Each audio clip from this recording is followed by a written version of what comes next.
All right, I got a bus update. I was able to get it into the shop. It was a lot of work.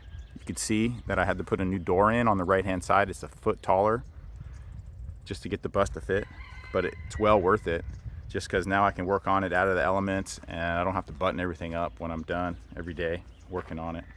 So it's gonna be nice.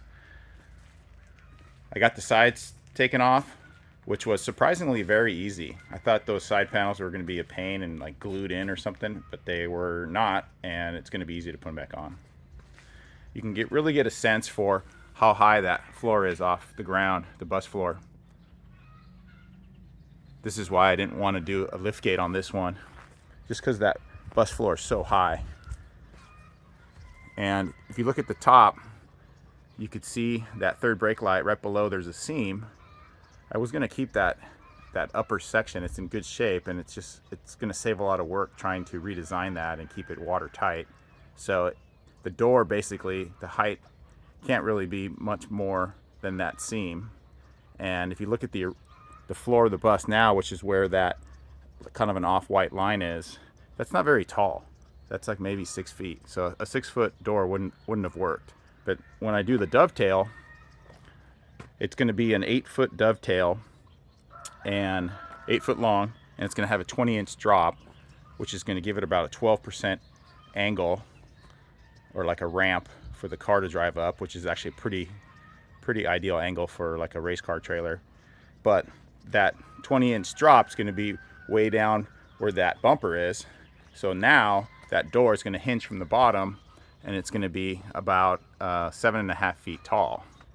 So that's going to be a lot better. So it'll be like a 7.5 foot ramp to drive the car onto the already angled dovetail. So that's the plan. In front of me, I have a bunch of the flooring. I'm about to show you the inside of the bus, but that's the flooring that came out. Got a window over there, and this is a bunch of the steel bracing that I'll show you where it was in a second.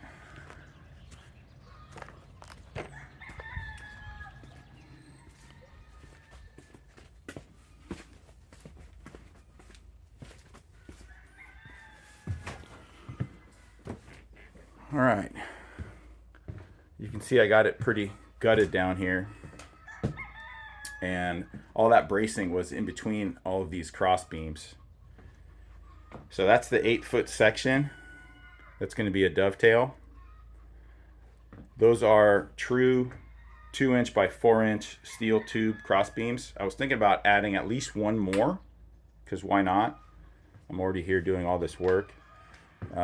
Right now they're 24 inches on center, so maybe I'll go to 16 or something like that. You can see the big diesel 90-gallon fuel tank.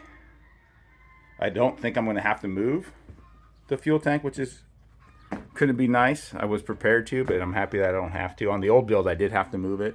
Actually, I had to shorten it. So this one's going to stay the same.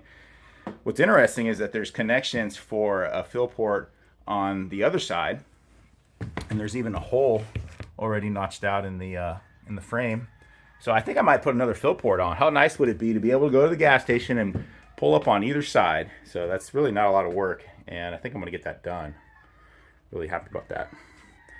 But yeah, from here it's going to be a lot of measuring, a lot of marking cut lines, and man, hopefully I'll get it right and be able to I'm probably going to wash this thing one more time, power wash all this grime, but then I'm going to bring it back in. I'm going to support the frame on jack stands so it doesn't move, because the airbags kind of settle in.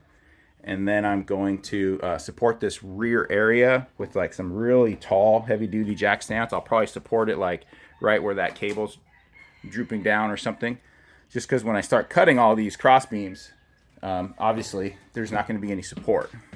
So the idea is I'm going to support the back of the bus frame, or the body, I should say, the frame and the body separately, and then start fabricating. And hopefully nothing will shift or anything like that. So, and I'm going to leave most of that, what will be the door, intact until I'm done with this fabrication, just to keep everything square in the back. So if anybody has any ideas, please let me know. All right, that's all I got for now. Thanks. Bye.